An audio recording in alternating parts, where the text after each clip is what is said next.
Sa kaugnay na balita, nanawagan din si Pangulong Aquino sa mga pulis na magkaisa. Ito upang maisaayos naman ang sistema ng pambansang pulisya at mapagbuti pang lalo ang pagbibigay ng serbisyo sa publiko.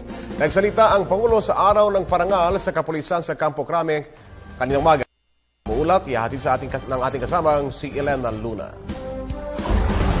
37 miyembro ng Philippine National Police na tumanggap ng parangal mula kay Pangulong Aquino, lumutang ang kabayanihang ipinamalas ng isang babae. Si Police Inspector Marjorie Manuta, ang Operations Officer ng Tacloban City Police Headquarters.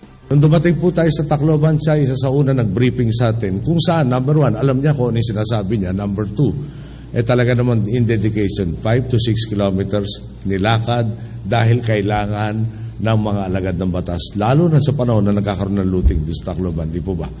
290 officers and men for the PNP in Tacloban City, and there were only 20 present. And this lady, at the risk to herself, at the risk of parang leaving her family unattended, performed their duty to which we are now acknowledging.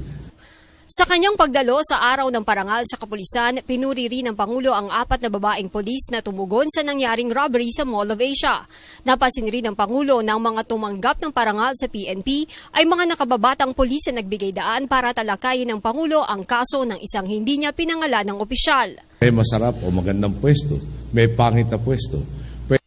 I am volunteering for the good positions only. Sino kaya magbo-volunteer sa bad? Okay. And this person, unfortunately, was not getting a bad position. At sabihin na natin, nagpakita siya ng ginas, which he should be rewarded and acknowledged. But at the same time, pumasok sa isipan ko naman dito, okay ito, goes out on media, says this and that, keeps quiet for a while, then goes back on a media tour, and I really think does the service a disservice. Okay. Pinahamak niya yung institusyon na pagkatagal-tagal ng buhay niya, pinaglingkuran niya. Hindi man tinukoy ng Pangulo, ito ay tungkol kay Senior Superintendent Conrado Capa. Si Capa ang pinuno ng Task Force Tugis na nakahuli sa wanted na negosyanteng si Delphine Lee. Siya rin ang napromote bilang Deputy Regional Director for Operations sa Central Visayas. Bakit kaya may contrast at ito pumasok sa kaisipan ko? Bakit kaya may contrast between a rank and file, from the cadets to the policewomen in MOA, to the lieutenant in Tacloban, and everybody else, who have we acknowledged today. Sa kanila, klaro-klaro ang misyon ko.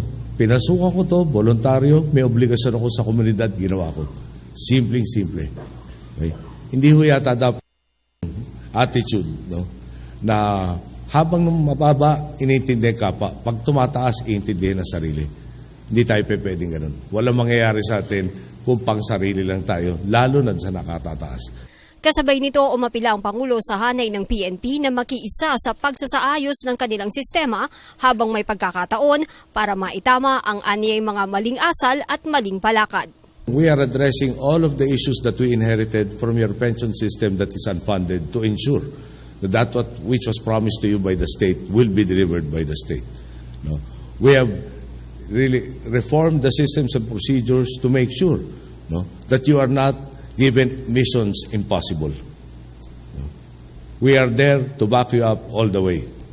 We ask in return that you be true to that sworn duty of yours to protect and serve the community which nourishes you and which relies and depends on you. Para sa Telebisyon ng Bayan, Elena Luna.